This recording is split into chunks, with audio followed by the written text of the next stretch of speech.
अस्सलाम वालेकुम, कैसे हैं आप सब लोग। उम्मीद करती हूँ सब ठीक होंगे। वीडियो पसंद आएगी तो वीडियो को लाइक कर लीजिएगा, चैनल पे न्यू है तो चैनल को सब्सक्राइब कर लीजिएगा। काफ़ी टाइम पहले मैंने आपसे कहा था कि मैंने फ़र्नीचर बनने दिया है, लेकिन डिलेज़ की वजह आपको पता है इलेक्ट्रिसिटी। अब वहाँ पे कुछ ऐसा मसला हुआ था कि उनको बिजली पूरी मुहैया नहीं हो रही थी, उनके पहले भी ऑर्डर्स पेंडिंग थे। तो जनाब उन्होंने मुझे फ़ोन करवाया भाई के थ्रू कि आएँ, पहले अपना सामान चेक कर लें फिर ले जाएँ। जो चीज़ें मैंने बनवाई थी, दो चीज़ें तो मेरे हिसाब से बनी है। बेड बहुत ज़्यादा चौड़ा बन गया है, सिंगल के बजाय डबल बन गया है। अलमारी मैंने छोटी बनवाई है, ये है मेरा सोइंग टेबल। सोइंग टेबल के नीचे मुझे कैबिनेट्स ही चाहिए थे ताकि मेरा ज़्यादा से ज़्यादा सामान इसके अंदर कवर हो जाए। ये छोटी सी अलमारी मैंने बनवाई है जिसके अंदर एक हफ़्ते के कम अज़ कम कपड़े इसके अंदर मैं लटका सकूँ।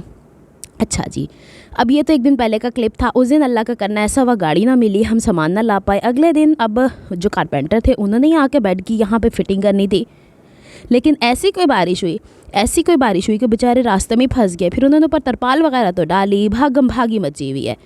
यहाँ पे मुझे सुकून नहीं है। ये ऊपर की तरफ चढ़ के, वो घरों में अलहदा से पौड़ियाँ नहीं होती, उस पर चढ़ के ये दीवार के ऊपर से जो ग्रिल्स होती है उससे मैं झांक रही हूँ बाहर। मैंने कहा मैं भी तो एंजॉय करूं, क्योंकि हमारे घर में बारिश कहीं से आती ही नहीं है और हम बारिश में ना भीगे ऐसा तो सवाल ही नहीं है। जैसे बच्चे भागते हुए नज़र आए ना, ऐसे हमने भी अपना बचपन गुजारा है।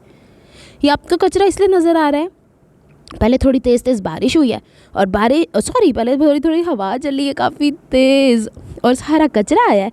फिर कचरे को साफ़ करने के लिए बारिश आ गई है और यहाँ पे ये बच्चे इतना खुश हो रहे हैं।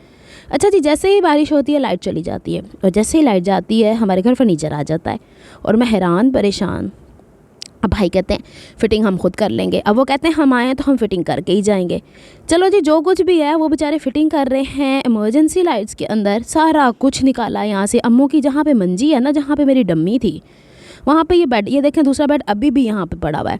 मुझे कहा गया कि लाइट्स तुम पकड़ लो। मैंने पता क्या, अनफिल्टर्ड हर चीज़ डाल दी वीडियो के अंदर ताकि आपको पता चले कि मेरे घर में नया फर्नीचर आया, खुशी आई। तो भाई लाइट चली गई तो मैं उसको कैप्चर नहीं कर पाई, लेकिन खुशी को तो आपके साथ शेयर करने के लिए मैंने अंधेरे में भी उसे कैप्चर कर लिया। बेड की चौड़ाई मैंने रखवाई थी 40 इंच के करीब, उन्होंने 60 इंच कर दी। मुझे बड़ी हैरत हुई, मैंने कहा इससे तो पूरा रूम ही मेरा ऐसे जैसे ऑक्यूपाइड सा हो गया। और अम्मी से मुझे जो सुनने को मिली है ना ही पूछें। अब पता है क्या, बेड अम्मी के लिए मैंने कहा अम्मी तरक्की हो रही है, तरक्कियों पे तरक्कियाँ हो रही हैं, आप लोग उस पर सोएं। अच्छा जी, यहाँ पे इन्होंने इसी अंधेरे में बेड फिट कर दिया। फिर जनाब जैसे ही इसके ऊपर वो लकड़ी वकड़ी रखी हुई ना, तो भाई कहते हैं अब तो तुम्हें इसके ऊपर मैट्रेस ला के रखना पड़ेगा। अब हम लोगों से गलती ये हो गई कि मैट्रेस हमें नहीं अंदाज़ा था कि यही मैनेज कर देंगे, लेकिन थोड़े से नज़दीक के एरिया से फिर भाई गए, मैट्रेस लेके आए। सारी कहानी आपसे शेयर करती हूँ भाई, सब कुछ आपको दिखाती हूँ, लेकिन उससे पहले कमरे की हालत देख लें आप लोग। आधा सामान हमने खिड़की के ज़रिए बाहर निकाला, ये मेरी डम्मी बाजी आपको हेलो बोल रही है, और आधा सामान हम लोगों ने वैसे ही रखा। ये लें जी, लाइट आ गई थी इस वक्त। एक बारिश का जो वो कहते हैं ना मरहला तय हो गया था, तो इसके ऊपर अब मैट्रेस आना था। ये कितना बेड बना है, 5 बाय 6 फीट का। लेकिन मुझे ऐसा लग रहा है कि जैसे मैं उन्हें 40 इंच बोल के आई, उन्होंने पर्ची में लिखते हुए गलती कर दी। मुझे चाहिए थे नीचे 2 ड्रॉर्स, उन्होंने एक ही बनाया। ये भी बेचारा खुलता है तो थोड़ा सा भी बंद नहीं होता, इनको दोबारा बुला के इसकी सेटिंग ठीक करानी है। लेकिन मुझे ये वाला डिज़ाइन बड़ा पसंद है ना, लग रहा है ना खूबसूरत सा। तो अभी कर्टन्स वगैरह भी अरेंज करूँगी, लेकिन इससे कमरा खुला खुला प्यारा प्यारा लग रहा है। चलो जी, कल थे नहीं मुकी। यहाँ पे इतना कोई शदीद थकावट से बुरा हाल हो चुका था हम लोगों का, सामान उठाते रखते। और यहाँ पे जब लाइट आई, पंखियाँ साइड पे रखी हैं, पंजाबियाँ से तुहानू पता हो जी, पखियाँ फेमस होंदियाँ। मैं सुबह की 5:30 बजे की उठी। स्कूल के बाद मैं इसलिए नहीं लेटी थी कि अभी फर्नीचर आता है अभी। और यहाँ पे थकावट से बुरा हाल, अम्मी जो है भाभी के रूम में बिठाई हुई और वह छत्ती सामान चुक लो कुड़ियों, जैसे बुज़ुर्गों की होती है ना, वैसे वो कर रही थी मेरे साथ। मैंने कहा पहले गद्दा तो आ जाए, देखें कि अगर पता ये था हमारा, ये था कि ये गद्दा आएगा, इसे हम बिछाएंगे, अम्मी ऊपर बैठ के देख लें। अगर अम्मी कंफर्टेबल हैं तो ये कमरे में रहेगा, नहीं तो फिर बच्चों के कमरों में बैठ कर दूंगी, क्योंकि इस बेड से मैं सेटिस्फाई नहीं हूँ, काफ़ी चौड़ा बन गया है। लेकिन ये बेड ऐसा है जिसके ऊपर ना आपको पसीना आता है ना आपको गर्मी लगती है, यानी ये जो मैट्रेस है ना बड़ा अच्छा है। बहरहाल जी, अम्मी इसके ऊपर बैठती हैं अभी, और अम्मी कहती है मैं कल्ले नहीं बना, पहले तो इसी सारे बो। ये पीनो और पूंडी लगे हुए हैं और मैं जो कैप्चर कर रही हूँ, क्योंकि मैंने बेड के ऊपर से इधर धक्का दे दिया था गद्दे को। अच्छा जी, अब यहाँ पे अम्मो साहबा बैठेंगी और इस चीज़ को फाइनल करेंगी कि हाँ जी, मैं इतने मज़े का गद्दा ना ही पूछे। और अभी भी मैं ना सुबह स्कूल जाने से पहले वॉइस ओवर कर रही हूँ और अम्मी आराम से सो रही हैं, और उधर कोने वाले हिस्से में मुझे कहती है तुम सो जाओ, इधर मैं सोऊंगी, उधर हवाई ना लगे। मैं उठ के फ़र्श पे सो गई। मैंने कहा मैंने ऐसे ही सोना है। मेरे घर में मैंने आपसे पहले भी कहा है ना, बेड भी हो तो मैंने फ़र्श पे ही सोना है। चलें जी, ये वाला गद्दा है और कहते हैं कि अगर आपके पाँव में दर्द हो रही है, सुबह 5 मिनट इस पर चल के भी देख लें, हाय, तो फिर भी आपके जिस्म की दर्द हट जाती है। और अम्मों के लिए तो ठीक है। और ये 1 रुपये का सिक्का मिला है, इसके ऊपर से ये लो जी, बिस्मिल्लाह कर ली मेरी बेबे ने। अब वैसे हम मम्मी को प्यार से कभी कभी बेबे भी कहते होते हैं। लो जी बैग है ना, तो वो मेरे भाई को कह रही थी वहाँ से, तुम ही आके बैठ, तो मगरिब का टाइम हो रहा था, भाई कहते मैं नमाज़ पढ़ने जा रहा हूँ। लें जी, हो गया है काम हमारा तमाम। आज के दिन मैंने आपको बेड की डिटेल बता दी। अगर आप पूछेंगे ये कितने का बना है, तो तकरीबन 25 से 30 के बीच में बना है। और यहाँ पे मैं बैठ के ना, मैंने कहा मेरे जिस्म में बड़ी दर्द हो रही है, ज़रा मैं हिलजुल के देखती हूँ। तो चलें जी, हो गया है यहाँ पे मेरा पूरा काम। मैंने चलें जी कितनी दफ़ा बोल दिया। कमरा इसी से खुला खुला लग रहा था, क्योंकि वाइट कलर तो वैसे ही बड़ा ब्राइट होता है। इसके बाद ये थोड़े से पैसे थे जो मैंने अम्मी से उधारे लिए हुए थे।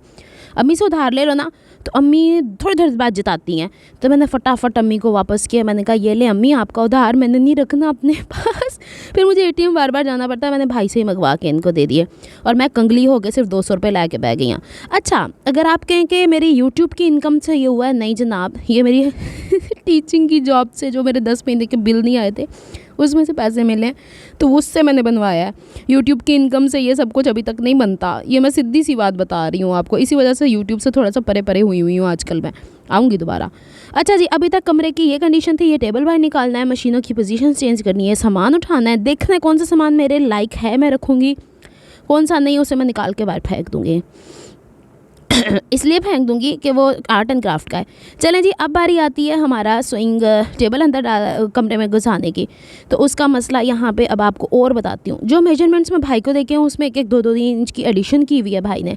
तो ये ड्रॉर्स निकालने पड़े, ये उस चौड़ाई से बाहर निकल के आ रहे थे। और कमरे में, मेरे कमरे का दरवाज़ा थोड़ा कम चौड़ा था। ना जाए ना जाए जी, ना जाए। इसके लिए हम लोग को, अब ये मेरा भतीजा खींच रहा है और बीच में फंस गया, इसकी चिप बोर्ड भी थोड़ी सी निकल गई। फिर जी इसका निकालना पड़ा हम लोगों को दरवाज़ा कमरे का। फिर ये कमरे में आया, भाई कहते तुमने आज ना हमारे से पूरी दिहाड़ी लगवा दी है। फिर यहाँ पे मशीन थी, मशीन को यहाँ से नीचे वाले हिस्से की अभी सफाई नहीं हुई थी, क्योंकि जैसे जैसे चीज़ें मूव हो रही थी वैसे वैसे हम सफाई कर रहे थे। और पूंडी से मैंने कहा चलो पकड़ो लाइट। अभी फिर लाइट चली गई थी। एक दूसरा हल्ला बोला था बारिश ने यहाँ पे, तो चीज़ें तो सेट करनी थी। यहाँ पे ना भाई ने इसको कोने पे लगा दिया, लेकिन मैं इसे कोने में ले जाना चाहती हूँ। यहाँ पे मैं सेटिस्फाइड नहीं हूँ।